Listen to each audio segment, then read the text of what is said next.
Bonjour à toutes et à tous, bienvenue pour ce nouveau webinaire Microtrack en français. Merci de nous rejoindre.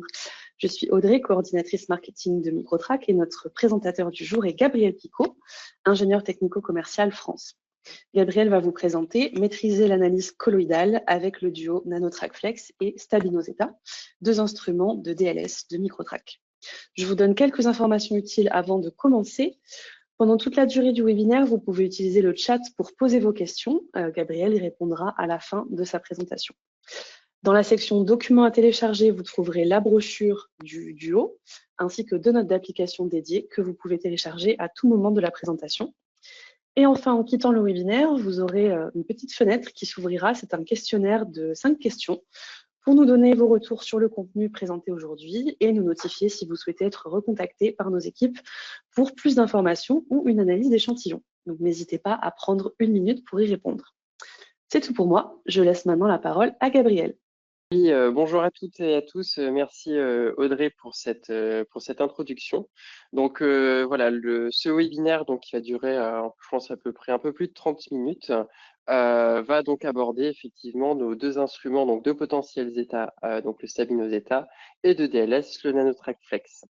Donc le webinaire est divisé en 4 parties. On aura d'abord donc voilà la présentation de qui sommes-nous, Microtrack et le groupe Verder. Ensuite, un peu de théorie sur la DLS et les états pour que vous compreniez mieux comment fonctionne la mesure des deux instruments et vous présenter les instruments. Ensuite, des exemples d'applications. Et enfin, pour terminer, une petite partie sur la complémentarité avec le Turbiscan, qui est donc notre instrument de mesure de stabilité, qui synergise très bien avec ces deux autres instruments. Donc, pour commencer, qui sommes-nous? Microtrack, on est la branche caractérisation des particules du groupe Verder. Le groupe Verder, c'est un groupe familial néerlandais qui a deux principales divisions. Donc, une division liquide pour tout ce qui va être des pompes, donc de spécialité et industrielle. Et enfin, une division scientifique avec 6 branches et donc Microtrack pour la caractérisation des particules. Nous, notre mission, Microtrack, on souhaite être votre partenaire privilégié pour la compréhension et la caractérisation de vos systèmes particuliers et de vos formulations. Et donc, on a une gamme d'instruments qui est complète, qui est différenciée en 3 grands segments.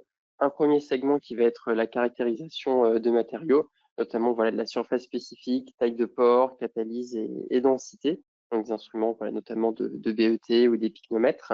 Une partie analyse de particules donc pour la distribution de taille et la forme, principalement de la granulométrie laser et de l'analyse dynamique d'image. Et enfin, pour ce qui nous intéresse aujourd'hui, toute une série d'instruments pour l'analyse des colloïdes et des formulations, notamment pour la taille de particules avec le DLS, le potentiel zeta donc avec notre Stabino Zeta, et enfin on verra ça à la fin, la stabilité et la shelf life avec le Turbiscan. Donc, c'est le sujet du jour. Pour cela, Microtrack, on est 4 usines de production dans le monde, aux États-Unis, au Japon, en Allemagne et ici en France à Toulouse, où je suis actuellement. Et chacun des sites est responsable de la production, du développement et la fabrication d'un type d'instrument. Aux États-Unis, on a de la diffraction laser avec le SYNC et notre instrument de DLS, le Flex. En Allemagne, c'est l'analyse dynamique d'image avec le CamSizer. Au Japon, c'est nos collègues de Bell Japan, avec leurs instruments pour nos mesures de l'absorption de gaz, de BET ou des picnomètres. Et enfin, à Toulouse, c'est ici qu'on fabrique le Turbiscan. Donc, une petite slide pour récapituler. Donc, vraiment une gamme qui va du nanomètre jusqu'au centimètre pour la gamme de mesure de particules. Mais nous, aujourd'hui, dans les colloïdes, on va vraiment rester dans cette partie nanométrique et dans le bas micromètre. Donc, je vais commencer par vous présenter le Nanotrack Flex et la DLS, et ensuite, dans un second temps, le Zeta. Donc, la DLS, c'est le Dynamic Light Scattering en anglais. C'est une technologie qui est basée sur le mouvement brownien des particules. Donc, le mouvement brownien, c'est vraiment, on a des petites particules qui ont des mouvements aléatoires, et ce mouvement aléatoire est notamment régi par l'équation de Stockenstein que vous pouvez trouver ici. Et donc, notamment, ce qui va nous intéresser dans cette équation de Stockenstein, c'est qu'on peut avoir le rayon hydrodynamique des particules qui vont être diffusantes. Et comme vous voyez, on a donc ce rayon hydrodynamique qui va se retrouver donc au dénominateur, ce qui veut donc dire que plus vos particules vont être grandes, moins le mouvement va être important. C'est pour ça que vraiment la DLS est la solution pour les particules nanométriques. Donc plus votre particule est petite, plus le mouvement brownien est important et plus on peut mesurer le signal. Donc, comment on fait pour mesurer le mouvement brownien et retrouver une distribution de taille de particules? Donc, ce qui va nous intéresser, on va donc avoir un faisceau laser qui va éclairer donc voilà des particules qui sont qui sont en suspension. On a une diffusion de la lumière et on va retrouver un signal avec le photodétecteur. Et ce qui nous intéresse, c'est pas forcément l'intensité du photodétecteur en tant que tel, c'est vraiment quelles sont ces variations d'intensité au cours du temps, parce que c'est ces variations d'intensité qui sont liées au mouvement brownien des particules. Pour rentrer un peu plus dans le design de notre instrument, donc on a un instrument qui a un design avec une sonde. Donc cette sonde, donc on a un laser à 780 nanomètres, un laser à l'état solide qui va venir éclairer, qui va venir être mis dans la solution. On va récupérer le signal en partie réfléchi du laser et la lumière donc diffusée. Et derrière, ce signal arrive à un photodétecteur pour être traité. Et dans notre design de sonde, on a vraiment on va dire le point focal est 50 micromètres plus loin de la sonde. On a une rétrodiffusion à 180 degrés. Et le but de travailler en rétrodiffusion, c'est qu'on peut travailler avec des concentrations qui sont très élevées. Ici, on a un exemple avec des particules de silice où on arrive à avoir des mesures possibles de taille de particules jusqu'à 40% en volumique. Nous, notre volonté, c'est vraiment de pouvoir proposer des analyses avec des échantillons natifs pour éviter de se poser des questions. Ben voilà, j'ai dilué mon échantillon de moitié, donc l'interface autour d'une particule va changer. Est-ce que ça a un impact ou non sur ma taille de particule et mon état? Donc nous, on souhaite sortir de ces extrapolations et travailler en natif. Et pour parler un peu plus en termes de spec produit, donc la gamme de mesure, on va jusqu'à 0,3 nanomètres à 10 micromètres. Les concentrations, on peut aller de 0,01 à jusqu'à 40%. Et aussi avec ce design de sonde, ce qui est très intéressant, c'est que vous pouvez analyser votre DLS, faire votre mesure de DLS un peu partout. Donc ça peut être dans des petits Eppendorf, ça peut être dans un Becher. Là, vous voyez, il y a un petit module blanc qui s'appelle le FlowGuard, c'est-à-dire qu'on peut même faire des analyses de DLS sous agitation en baron. Et enfin, ce qui peut être très intéressant pour les petites quantités, vu qu'on a le point focal à 50 micromètres, on peut déposer une goutte jusqu'à de 2 microlitres et avoir des résultats de DLS derrière. Donc une très très faible quantité d'échantillons possible pour avoir des résultats. Donc j'en ai terminé avec la DLS et maintenant je vais passer sur le Stabino-Zeta. Donc le Stabino-Zeta, son intérêt, c'est de mesurer le potentiel zeta des particules. Donc le potentiel zeta, c'est vraiment lié à la double couche électrique des particules, où là vous voyez, donc on a une particule dans ce cas-là qui est chargée positivement. On va avoir la première couche, de particules qui vont être directement accrochées derrière. Donc ça c'est vraiment ensuite, donc c'est le potentiel de Stern. Ensuite, on a une deuxième quantité de particules chargées qui vont rester, qui sont attachées à la particule. Et si on va venir cisailler on va dire la solution, on va voir cette première couche qui va rester attachée. Et là, on a un plan de glissement, une zone de transition où on a ces particules qui vont rester, ces charges qui vont rester avec la particule. Et derrière, on a ces ions ces charges qui vont bouger. Et le potentiel, donc au niveau de cette zone de transition, c'est vraiment ce potentiel zeta. Et pourquoi le potentiel zeta est intéressant? Notamment, une des applications, ça va être pour la mesure de stabilité. Lorsqu'on a un système nanoparticulaire, on a un système qui est hétérogène et on a donc parce qu'on a une dispersion, on a des nanoparticules par exemple de solide dans du liquide, on peut avoir des nanoémulsions, donc on a du liquide dans du liquide, et ces systèmes hétérogènes, ils ne sont pas à l'équilibre thermodynamique et il y a des phénomènes de déstabilisation qui vont se produire. Et nous, ce qui va nous intéresser avec le potentiel zeta, c'est pas forcément l'instabilité physique, donc de sédimentation et de migration, c'est vraiment la partie sur l'instabilité colloïdale, notamment tous les phénomènes d'agrégation et d'agglomération au cours du temps. Et si on a ces phénomènes d'agrégation, d'agglomération, on a une évolution de la taille des particules et ça peut lier à un changement dans les propriétés de votre produit qui n'a plus les spécificités qui est attendues et donc derrière un produit qui ne va pas répondre aux attentes qu'on lui met et donc une satisfaction finale sur ce produit qui n'est pas bonne. Surtout que quand on a des colloïdes, on a quand même une tendance générale de ces colloïdes à s'agglomérer. Notamment, on a différents types de forces d'attraction. On peut avoir des interactions dipôle-dipôle de Van der Waals, on peut avoir des forces d'adhésion, des forces électrostatiques. On peut aussi avoir un film liquide, une coalescence qui se crée. Donc, vraiment, quand on est avec des colloïdes, ces forces d'attraction ne sont pas vraiment celles qui nous intéressent. Nous, ce qui va nous intéresser, ça va être ces forces de répulsion. Et donc, ces forces de répulsion sont garanties par une surface répulsive. Et pour cela, on a différents types de stabilisation des colloïdes.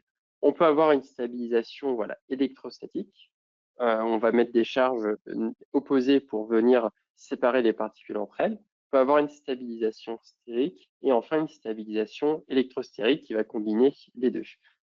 Et le potentiel zeta, c'est là où il est intéressant, il permet vraiment d'évaluer l'état de charge de surface de vos particules, et notamment dans le cas de particules de stabilisation électrostatique et électrostérique, on va pouvoir mesurer si on a bien effectué cette stabilisation avec le potentiel zeta. Notamment, si ce potentiel zeta, plus il est élevé en valeur absolue, meilleure sera la stabilité de votre dispersion en raison de la répulsion des particules entre elles. Par contre, si votre potentiel zeta est proche de 0, donc on a quand même une répulsion qui est plus faible, on a plus de force d'attraction, et donc on a une agglomération et peut-être même une flocculation favorisée des particules. Donc, pour mesurer ce potentiel zeta, il y a trois principales méthodes. La méthode qui est principalement utilisée, ça va être la méthode de la mobilité électrophorétique ou la méthode électrophorèse. On va donc mettre les particules en mouvement via un champ électrique, l'électrophorèse, et on va calculer le potentiel zeta à partir du mouvement des particules. On a une autre méthode qui est assez spécifique, qui va être la Colloid Vibration Current, qui utilise des ultrasons. Et nous, avec le Stabino Zeta, on va utiliser la méthode du Zeta Streaming Potential. C'est, on va faire l'inverse de l'électrophorèse. On va nous-mêmes mettre le liquide en mouvement avec un piston et avec les particules qui vont être immobilisées sur les surfaces en téflon. Et on va mesurer donc le courant. Donc voilà, on agite et on mesure le courant plutôt que mettre un courant et agiter pour l'électrophorèse. Et à partir de cette mesure de courant induit par les mouvements oscillatoires du piston, avec les modèles physiques, on va retomber à une mesure du potentiel zeta. Notamment, l'objectif en fait de cette méthode, c'est vraiment d'éviter des problèmes, des principales difficultés lors d'une mesure classique avec la méthode électrophorétique, donc qui peuvent être notamment un problème de bullage si on est obligé de mettre un courant qui est trop fort, un problème si on a avec les propriétés optiques de l'échantillon pour voir les déplacements, si on doit diluer, et enfin avec des titrations qui peuvent être aussi lentes et compliquées, qui sont pourtant très intéressantes lorsqu'on fait des mesures de zeta dans nos colloïdes. Et avec le Stabino Zeta, vu qu'on va juste mettre un mouvement de haut en bas avec le piston, on a beaucoup moins ces contraintes d'électrophorèse.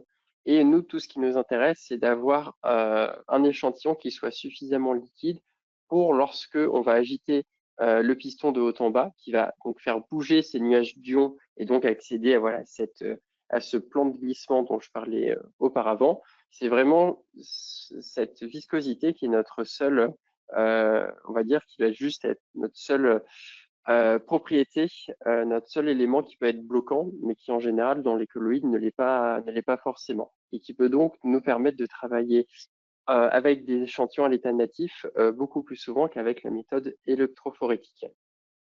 Donc là, vous avez ensuite une petite vidéo où vous voyez donc ce piston qui va bouger de haut en bas. On voit l'électrode en bas et une électrode qui est cachée en haut et qui va mesurer le courant. Et aussi, ce qui est intéressant avec ce mouvement de haut en bas, c'est que On a des échantillons qui vont être homogénéisés en continu, notamment, ça peut éviter tout ce qui peut être phénomène de migration, de sédimentation. Mais surtout, vu qu'on a une agitation, on peut faire aussi un suivi rapide en potentiels états lorsqu'on va faire une titration. Parce que ce qui est intéressant avec le Stabino Zeta, c'est que vous voyez ici, il y a 2 réservoirs et en fait, on a un titrateur intégré avec l'instrument. Donc, vous pouvez, avec l'instrument de base, le titrateur est intégré et vous pouvez donc faire différents types de titration. Ça peut être des titrations en pH, des titrations en polyélectrolyte, des titrations en sel, des titrations en additif. C'est vraiment vous qui vous êtes, vous êtes totalement libre.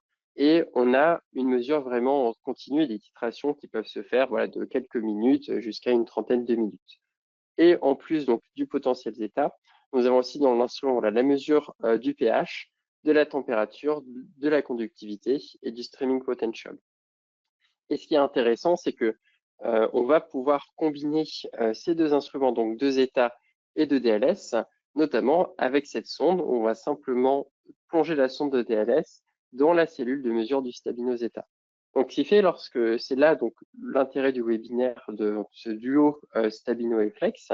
On a vraiment un usage très flexible des 2 instruments. On peut utiliser indépendamment le Stabino Zeta et le Nanotrack Flex, et on peut utiliser les 2 pour avoir vraiment cette compréhension améliorée du système colloïdal, notamment lorsque vous avez votre zeta, le Stabino Zeta, vous faites votre titration. C'est intéressant de voir votre évolution de zeta, mais il est encore plus intéressant de voir l'évolution de la taille de vos particules en fonction de votre titration. Et ce qui est très intéressant dans une grande variété d'applications, on verra ça plus tard. Et comment on combine les 2 instruments? Donc, ça va être vraiment simple.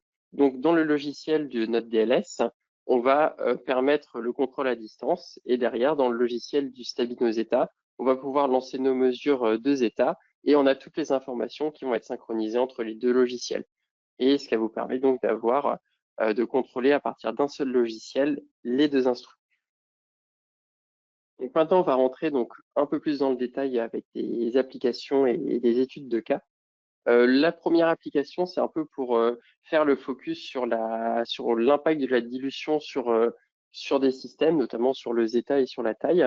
Donc ici, c'était une formulation d'encre qui a été mesurée donc à l'état natif en termes de zeta et de taille. Donc on peut le faire à l'état natif, même si on a des encres qui sont très chargées en termes on va dire, qui sont très opaques. Ça ne pose pas de problème pour les mesurer avec le Stabino Zeta. Et on a ensuite les échantillons ici en bleu clair qui sont une dilution au millième. Et pour ce même échantillon, on peut voir qu'en fait, la dilution a augmenté le potentiel zeta de 25 millivolts et qu'on a gagné 100 nanomètres derrière sur la taille des particules. Donc, on est passé de 50 nanomètres en valeur moyenne, en D50, jusqu'à à peu près 170 nanomètres. Et donc, on a vraiment, c'est là où l'intérêt de travailler avec des échantillons natifs et notre souhait, c'est vraiment de pouvoir pour faire des analyses dans les échantillons tels qu'ils sont utilisés réellement pour avoir des mesures qui représentent la réalité et qui ne sont pas modifiées par tout simplement une dilution, notamment ici une dilution qui va être au millième. Dans les applications, le plus intéressant avec le système, donc le Stabino et Flex, ça va être toutes les possibilités qui sont proposées avec le titrateur intégré du Stabino pour faire des titrations de vos produits. Notamment, si vous faites une titration pH, vous avez le point isoélectrique. Vous pouvez déterminer aussi les zones de pH stables. Si vous faites une titration polyélectrolyte, vous pouvez analyser votre stabilité colloïdale, quelle est votre densité de charge de surface. On peut aussi faire des titrations en sel pour tout ce qui va être stabilité en fonction de la force ionique. Et ce qui peut être aussi intéressant, c'est vraiment de faire des titrations avec des additifs, notamment, prendre un exemple d'optimiser la quantité de dispersant. Si on va titrer les additifs à partir de 10 microlitres de titrant pour voir l'impact que ça a sur le zeta et sur la taille des particules. Juste pour les titrations à point isoélectrique, densité de charge de surface, juste un petit rappel avant d'aborder des études de cas. Donc, le point isoélectrique, donc l'IEP, en anglais, c'est le pH auquel le potentiel zeta est nul. Donc ça ne signifie pas forcément qu'il n'y a aucune charge sur les particules, et donc l'IEP est déterminé lors d'une titration pH. Et lorsque on a donc ce point isoélectrique qui est atteint, on observe très souvent une déstabilisation de la particule, notamment, on revient, on a un potentiel zeta qui est de 0 qui va être nul, donc on a beaucoup moins de force répulsive entre les particules et on a souvent une agglomération. Le point de zéro charge, c'est le point auquel voilà, le potentiel de surface de la particule est de 0. Ça ne veut pas dire qu'il n'y a pas forcément de charge de surface sur la particule, mais qu'elle va être compensée par des charges inverses, donc lorsqu'on va titrer avec des polyélectrolytes. Et là aussi, de la même manière que le point isoélectrique, on observe très souvent une déstabilisation, donc une agglomération la plupart du temps de l'échantillon, lorsque celui-ci donc est à son point de zéro charge. Et pour illustrer cela, le point isoélectrique, on a un premier exemple donc d'une titration. Donc c'était des colloïdes d'alumine qui ont été titrés en pH. Donc c'était une titration avec une base, vu que les échantillons de base étaient à un pH de 4. Et là, on peut voir donc en bleu, c'est la courbe de zeta, et en orange, on a la courbe de taille. Donc on peut voir qu'au fur et à mesure qu'on va augmenter au niveau du pH, on a un premier domaine de stabilité. Et derrière, quand on s'approche du point isoélectrique, on a une grande variation de la taille des particules. Et ça permet, dans le cadre de cette solution d'alumine, ça nous permet de déterminer son domaine de stabilité. Ce qui peut dire, voilà, je sais que si je veux utiliser cette solution d'alumine, je dois rester dans ce pH. Et c'est pour garantir sa stabilité. Et c'est une analyse qu'on peut réaliser très facilement en moins d'un quart d'heure pour déterminer ce domaine de stabilité. Un deuxième exemple de titration, donc là on a une titration avec un polyélectrolyte. Donc de la même manière, on voit là, on a donc en polyélectrolyte, vu qu'on connaît la charge du polyélectrolyte qui va être le titrant, ce qui va nous intéresser, voilà, c'est le volume dosé pour remonter au volume de charge qu'on a ajouté. Et là, on voit qu'au fur et à mesure qu'on ajoute des charges, le potentiel zeta approche de 0. Et lorsqu'il diminue fortement, on a vraiment la taille ici en jaune qui va très fortement augmenter. Et dans ce cas de cet échantillon, on a vraiment une agglomération qui va être effectuée. On continue avec les autres exemples d'application. Donc là, on a vraiment aussi une titration avec des additifs. Donc là, c'était une solution, on avait 5% massique de TiO2. Et l'objectif, voilà, avec ce TiO2, c'était de déterminer quel était le volume idéal de dispersant pour permettre un potentiel zeta le plus élevé possible, pour permettre d'avoir une stabilité la plus grande possible de cette solution. Et dans ce cas-là, voilà, on va mettre dans le stabilinoseta, on va rajouter notre dispersant, on va faire la titration et on peut très facilement déterminer quel est voilà, en pourcentage, vu qu'on connaît le volume de titrant et le volume de solution de TiO2 initiale, on peut très facilement voilà, déterminer quel est le pourcentage idéal de dispersant. Donc, ce qui peut être très utile voilà, pour différents types de matériaux et dans différents types d'industries. Et enfin, la dernière titration voilà, évoquée, c'est faire une titration en sel. Donc là, c'est un exemple avec la coagulation du latex. Donc on va rajouter, on va titrer avec une solution de sel, ce qui va augmenter la conductivité au fur et à mesure. Et on peut voir donc que le zeta va s'approcher de 0 au fur et à mesure que la conductivité augmente. Et la taille, au bout d'un moment, lorsque le zeta approche de 0, on a vraiment une augmentation de la taille jusqu'à avoir une coagulation de ces particules de latex. Donc ça, c'est aussi des études qui peuvent être très facilement réalisées avec notre duo d'instruments. Voilà. Pour la dernière partie de ce webinaire, c'est vraiment voilà, évoquer la complémentarité de la DLS et du zeta avec notre instrument, le Turbiscan, qui mesure la stabilité globale des échantillons. Notamment, je reprends la slide précédente où, voilà, nous, dans l'instabilité colloïdale, donc on a l'intérêt du zeta et de mesurer la taille, mais on va le faire vraiment à un instant T. Et en fait, le Turbiscan, ça a permis vraiment de mesurer au cours du temps les instabilités colloïdales ainsi que les instabilités physiques et de voir quel est le comportement avec un échantillon natif toujours cette idée de travailler sur des échantillons natifs, de voir quelle est la stabilité au cours du temps de vos produits. Donc le Turbiscan, comment ça fonctionne? Donc on va mettre l'échantillon dans une cellule de mesure, et donc on a donc une tête de mesure mobile qui va venir scanner cet échantillon de bas en haut, et on a à chaque fois, donc tous les 20 micromètres, on a une source lumineuse qui va venir éclairer la cellule, et on a en simultané deux capteurs, un capteur en rétrodiffusion et un capteur en transmission qui vont récupérer un signal. Donc la transmission pour les échantillons transparents et la rétrodiffusion, le backscattering, pour les échantillons qui sont opaques. Et le signal qu'on va récupérer va être sensible à la variation de taille de particules. Donc c'est là où on va pouvoir suivre les phénomènes d'instabilité colloïdale, d'agrégation, d'agglomération, mais aussi à la concentration, donc notamment si on a des phénomènes de sédimentation et de crémage. Et on va effectuer un scan et on va ensuite répéter ces scans au cours du temps. Et si on a une variation dans ces scans, on a des déstabilisations qui sont en train de se produire. Pour rentrer un peu plus dans le détail, ici, on a comment on peut interpréter les données. Donc, on va avoir tous les résultats qu'on va avoir seront donc on aura la cellule de mesure qui va être couchée en abscisse, donc le bas de la cellule, le milieu, le haut, et en ordonnée, on aura un pourcentage de rétrodiffusion ou de transmission en fonction de ce qu'on regarde. Ici, on a un échantillon donc qui est complètement, on va dire, homogène, et on va voir qu'au cours du temps, on a une sédimentation qui va apparaître. Et ce qu'on va pouvoir voir, c'est qu'on a plus de particules en bas de la cellule, donc on a une augmentation de la rétrodiffusion au cours du temps, donc on peut caractériser cette sédimentation. Et en haut de l'échantillon, on a de moins en moins de particules, la rétrodiffusion diminue, on a une clarification.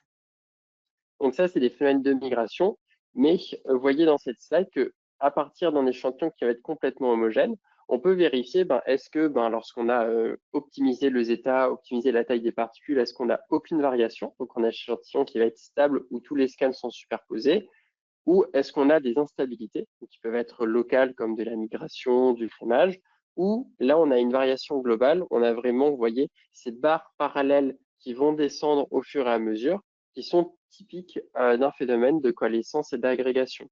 Et donc, si vous avez plusieurs formulations, on va pouvoir voir les comparer entre elles, voir à quelle vitesse on va avoir ces échantillons qui vont descendre. On va dire, on va avoir le signal qui va descendre. Est-ce qu'il descend plus vite sur l'échantillon qu'un zeta qui va être plus élevé qu'un autre, et ainsi de suite.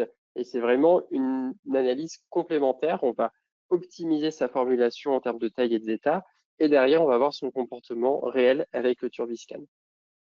Donc, pour terminer, c'est juste un résultat donc, sur des particules encapsulées donc, qui sont dispersées dans de l'eau. On a deux échantillons avec donc, un zeta, donc un D50 en DLS qui a été mesuré, et un résultat de Turbiscan donc qu'on appelle le TSI. Le TSI, c'est le Turbiscan Stability Index. C'est un indice où plus la valeur va être élevée, moins votre échantillon va être stable. Et on a une corrélation visuelle donc, entre le TSI. Donc 0, on a vraiment un échantillon qui est parfaitement stable. Jusqu'à 3, on a des déstabilisations qui vont être invisibles, d'où l'intérêt du Turbiscan, c'est de voir les déstabilisations avant que l'œil ne le voit avec une mesure instrumentale. Et plus on augmente, voilà, on a des échantillons qui sont, par exemple, des séparations de phase, etc. Et là, on peut voir sur ces deux échantillons qu'on a échantillon qui présente un zeta le plus élevé et une taille la plus petite, on a donc un TSI plus faible que le second, ce qui veut donc dire une stabilité qui est plus grande. Et donc ces paramètres donc de zeta et DLS, lorsqu'on fait une analyse native de déstabilisation, d'analyse de stabilité, on voit que ça corrèle parfaitement. Donc pour ce webinaire, donc en conclusion, voilà, c'est juste un rappel de qu'est-ce qui a été évoqué. Donc, je vous ai d'abord présenté la technologie du NanoTrack Flex, donc vraiment un instrument de granulométrie des nanoparticules en DLS avec en rétrodiffusion à 180 degrés et son design de son qui est très versatile. Derrière le Stabino-Zeta, donc un instrument de mesure du potentiel zeta avec la méthode du streaming potential qui permet de travailler avec des échantillons non dilués jusqu'à 40% en volumique, avec un titrateur intégré et inclus dans l'instrument qui permet de faire des titrations simplement et rapidement. On a ensuite vu des études de cas sur les deux instruments, donc notamment la dilution du potentiel zeta, l'influence de la dilution pardon, sur les résultats en zeta et taille des particules, et des exemples d'ittération donc au pH, polyélectrolyte, sel et additifs, donc pour voir les exemples de données qu'on peut obtenir. Et enfin, j'ai terminé donc par évoquer donc le Turbiscan, donc qui fonctionne par SMLS, comme instrument complémentaire donc pour la mesure de stabilité globale des produits. Donc, j'ai terminé pour ce webinaire. Donc, je vous remercie pour votre attention. Avant de passer aux questions, donc, si vous êtes intéressé par nos instruments, vous pouvez nous envoyer des échantillons pour des essais gratuits donc, à notre laboratoire d'application à Toulouse pour voir les performances de vos produits sur nos instruments, ce qui vous permet de voir quels résultats on peut obtenir. Et derrière, on vous présente ces résultats et on échange sur la facilité d'utilisation et sur ce qu'on a pu avoir. Et maintenant, je laisse la main à Audrey pour les questions qu'il y a pu y avoir lors de ce webinaire. Merci beaucoup, Gabriel. Alors, quelques questions effectivement dans le chat. Première question, est-ce que les instruments prennent de la place dans le laboratoire? Oui, c'est une bonne question qui est très pratique, mais souvent on a des laboratoires trop petits et l'emplacement au sol est assez importante. Et non, les deux instruments prennent très peu de place. On va dire chaque instrument, on prend un peu l'espace sur une paillasse d'une feuille A4. Donc c'est pas très grand. Et avec un ordinateur de pilotage à côté, qui peut être un ordinateur portable par exemple, on a vraiment des systèmes qui sont compacts et c'est aussi des instruments qui sont légers et très facilement transportables. Donc j'ai eu l'occasion de faire de nombreuses démonstrations. Et pour aller chez un client, installer sur une paillasse, ça se fait très rapidement. Merci, Gabriel. Deuxième question, quelle est la durée de la titration? Là aussi, c'est un point qui est intéressant comparé à la méthode électrophorétique. La durée de la titration va quand même dépendre, quel est le point final de la titration qu'on va demander. Est-ce que c'est un zeta de nul? Est-ce que c'est un pH de telle valeur? Est-ce qu'on va se limiter à un volume ajouté? Mais nous, pour les titrations qu'on effectue au laboratoire, on a vraiment des titrations qui vont de quelques minutes jusqu'à 30 minutes. Et à chaque fois, on a plusieurs dizaines de points de mesure à chaque fois pour une titration qui permet vraiment de voir les phénomènes qui se passent au fur et à mesure. Merci, Gabriel. On a encore des questions qui arrivent. Je vais t'en poser deux de plus et après, on va clôturer la session. Quel est le volume minimum d'ajout de titrant? Alors, là aussi, pour la titration, donc c'est en général, on travaille on va rajouter jusqu'à des pas donc de 10 microlitres minimum. C'est des pompes à membrane. Voilà. Comme je vous ai dit, Verder fabrique aussi des pompes, donc on en profite dans nos instruments. Et donc, on a un pas de 10 microlitres minimum qui peut être, c'est un pas qu'on peut changer parce que 10 microlitres par 10 microlitres, ça peut aussi être assez long si les phénomènes arrivent, par exemple, au bout d'un millilitre de titrant. Mais tout cela peut très facilement se programmer dans le logiciel du Stabino-Zeta. Merci beaucoup. Et une dernière question, quel est le volume minimal d'analyse pour avoir le zeta et la taille? Alors là aussi, souvent, quand on a des colloïdes ou des nanoparticules, on peut souvent avoir une faible quantité d'échantillons.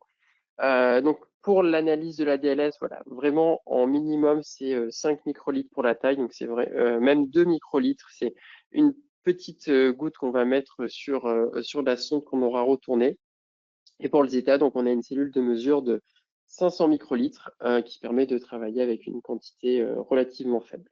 Merci beaucoup, Gabriel. Je vais laisser le chat ouvert encore quelques minutes pour que vous puissiez continuer à poser vos questions. Donc, ce webinaire touche à sa fin. Ne vous inquiétez pas si vous n'avez pas reçu de réponse à vos questions immédiatement. Vous recevrez une réponse par mail très rapidement. Toutes nos questions sont enregistrées. Ce webinaire aussi est enregistré et sera mis en ligne sur le site www.microtrack.com dans les prochains jours. Donc, vous pourrez le visionner à nouveau et le partager à vos collaborateurs. Je vous rappelle de prendre une minute pour répondre à notre court questionnaire. Vous pouvez nous suivre sur LinkedIn pour les dernières nouvelles et les prochaines dates de nos contenus en français et en anglais. Merci à toutes et à tous d'avoir passé ce moment avec nous aujourd'hui. Passez une bonne journée, passez de belles fêtes. À bientôt. Au revoir.